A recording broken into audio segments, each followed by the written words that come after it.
métier de jeune bénévole, c'est quoi? C'est un mode de vacances actives et solidaires où les jeunes travaillent volontairement et bénévolement sur un projet socialement utile. Et cette année, le projet consiste à travailler autour de cette mare qui est la mare communale d'Angien. Le projet cette année, en fait, il consiste à caractériser la mare, en gros la définir, observer ce qu'il y a dedans, recueillir les données importantes, afin en fait, de créer un cahier des charges à transmettre à la commune avec toutes les préconisations qui sont bonnes à faire pour pouvoir améliorer les conditions de vie dans la mare. Donc la chute des feuilles plus les apports comme ça de ce qu'on appelle nous des sédiments, ça fait que la mare en fait elle se comble naturellement. Voilà. Et si on n'y fait rien par exemple sur cette mare là, vous pouvez être sûr que dans 30 ans, elle est complètement envasée, pleine de vases. Mon intervention a consisté à leur faire prendre conscience de la diversité de la faune et de la flore qui vit dans les mares, de manière à leur faire prendre conscience que ces milieux sont vraiment essentiels au maintien de la biodiversité aquatique de la région. Donc sans ces milieux, il y aurait tout un pan de notre patrimoine naturel qui disparaîtrait.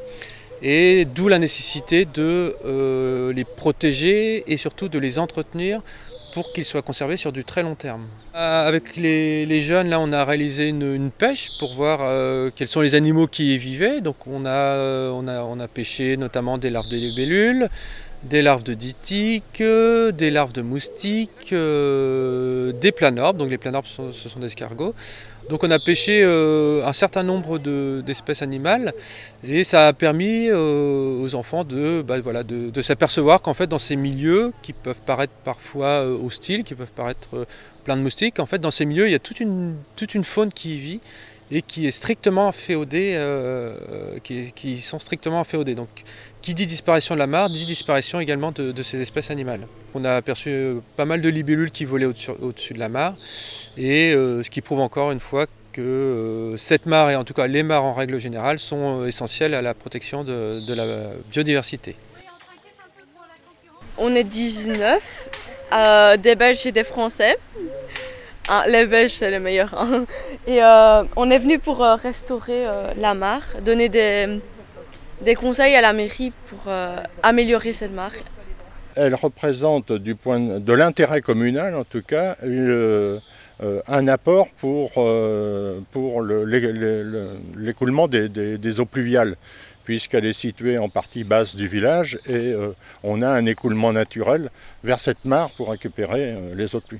On soupçonne qu'effectivement les vases de la mare sont peut-être pollués. Alors on ne sait pas d'où ça peut venir et pourquoi ça a été pollué. En tout cas on soupçonne peut-être une petite pollution, ce qui limite l'accueil de la faune et de la flore. Les gens ressentent pour cette mare-là. Donc voilà, donc c'est...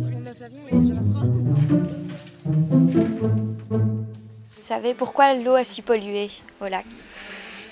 Disons que il y a beaucoup de, comment dirais-je, de vidanges, des trucs comme ça dedans, quoi. La pollution... Pour vous, il faut la dépolluer en fait. Ah oui, mais de toute façon, il y a le garage à côté, c'est difficile. Hein. Elle est polluée. Il y a tous les égouts qui tombent dedans. Mais pour éviter les inondations dans la rue du Bohème. Sinon, l'eau n'arrive pas à s'évacuer assez vite. Donc tout le bas-fond est plein par là-bas. Disons que ça donne un petit caractère à la commune. Les gens s'arrêtent, ils regardent la mare, ils regardent un petit peu ce qui se passe, quoi. Pas intéressante, quoi, du fait qu'elle n'est pas, qu'on s'en occupe pas, quoi. Il y a des canards, j'ai vu des colverts, il y a du poisson, poule d'eau. Tous les ans, il y a des petits. Et même l'année dernière, il y a des petits canards sauvages. Non, mais les employés communaux le nettoient une fois par an, à peu près. Hein. Ils enlèvent le surplus des fleurs qu'ils ont mis dedans, les fleurs aquatiques. Oui, ils enlèvent la moitié, parce que ça prolifère de trop. Donc le fait de curer la mare, donc de retirer toutes les vases et tous les sédiments qui se sont accumulés au fond, permettrait de la dépolluer. Donc on exporterait, on retirerait de la mare en tout cas une certaine quantité assez importante de polluants. Ça permettrait de recréer un milieu qui serait beaucoup plus favorable à la biodiversité. Je savais pas grand chose, je savais juste qu'il y avait des poissons et des canards, qu'il y avait différents types de mares en fonction de la verdure qu'il y avait autour.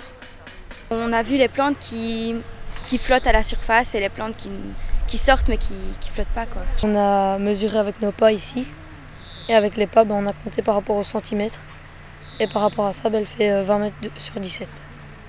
Je connaissais pas grand chose mais je savais au moins qu'il y avait des poissons, des insectes et voilà. Et t'as appris quoi? Qu'il y avait des poissons et des insectes et que... voilà. C'est nickel. Lundi, on a été à un musée, au musée de la nature, où on a découvert plusieurs insectes. On a parlé des insectes et ça m'a intéressé beaucoup, comment savoir la mare.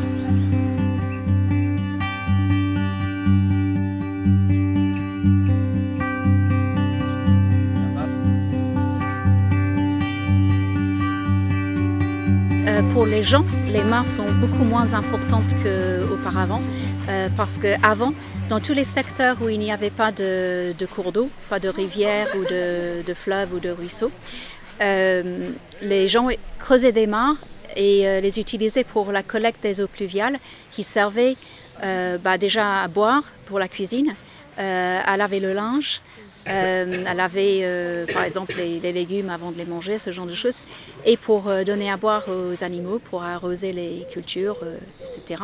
Il y a les animaux qui sont vraiment liés à la mare, comme les amphibiens, qui en ont besoin pour se reproduire. Certains oiseaux, pas mal d'insectes, voilà, les libellules qu'on a vues ici. Mais il y a aussi les animaux qui les utilisent occasionnellement, qui viennent boire. Donc nous, on est allé voir une grande mare dans un champ. Quand on est arrivé, il y avait des chevreuils qui partaient. Et on a vu des crottes de renards aussi. Donc les autres animaux les utilisent. Les hirondelles que vous voyez autour avec la ferme, si la mare elle est un peu plus propre, elle viendrait à la surface de la mare pour se rafraîchir. On a un Anthony, donc ce serait Anthonius. Moi, je vais vous dire, la profondeur doit être un peu mangée aux animaux qui sont... L'objectif, il était double, c'est d'une part de regarder la ceinture végétale des mares.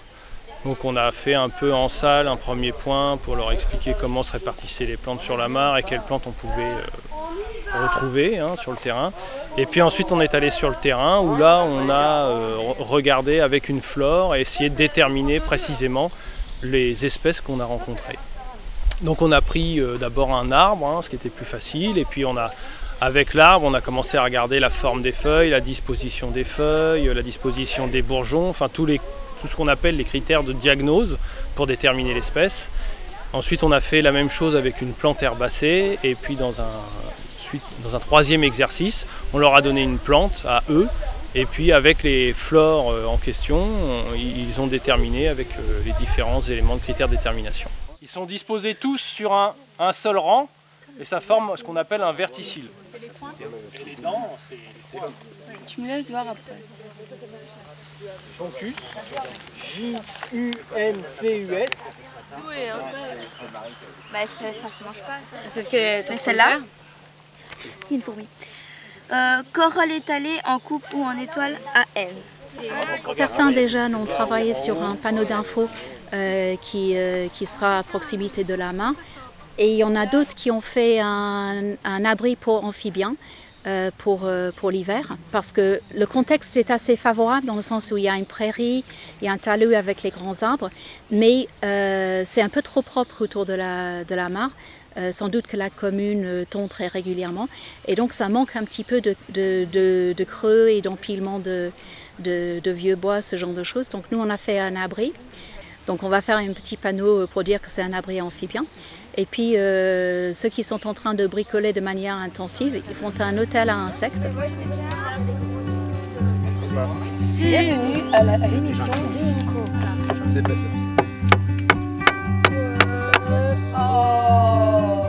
Angien, un point d'eau pas aussi banal que ça. Là, je suis en train de couper des morceaux de bois creux pour pouvoir le mettre dans un hôtel d'insectes. Comme ça, il y a différents insectes qui vont pouvoir rentrer dans les trous et vivre dedans.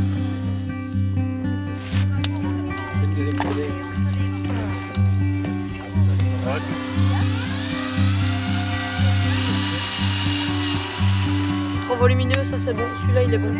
Celui-là il est pas bon. C'est 2 pas pour que les insectes rentrent dedans.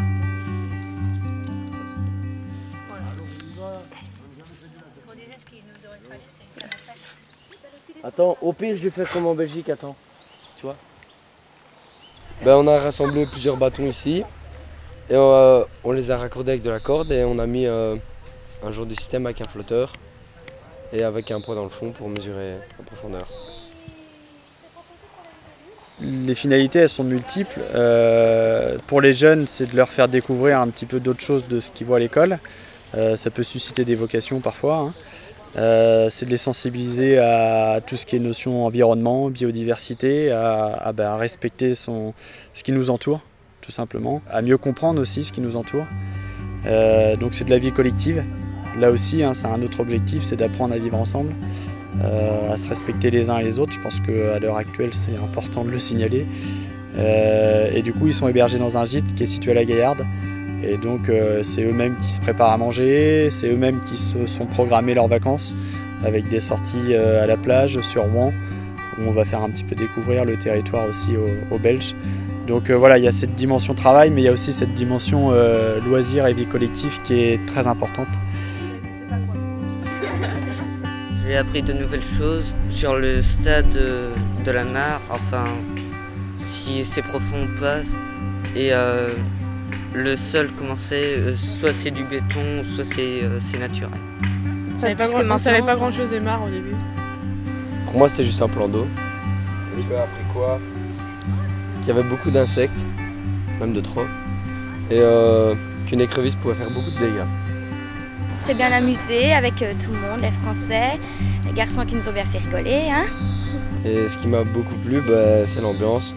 Ça va, c'était chouette, on s'est super bien amusé. On a beaucoup rigolé. Oui, genre.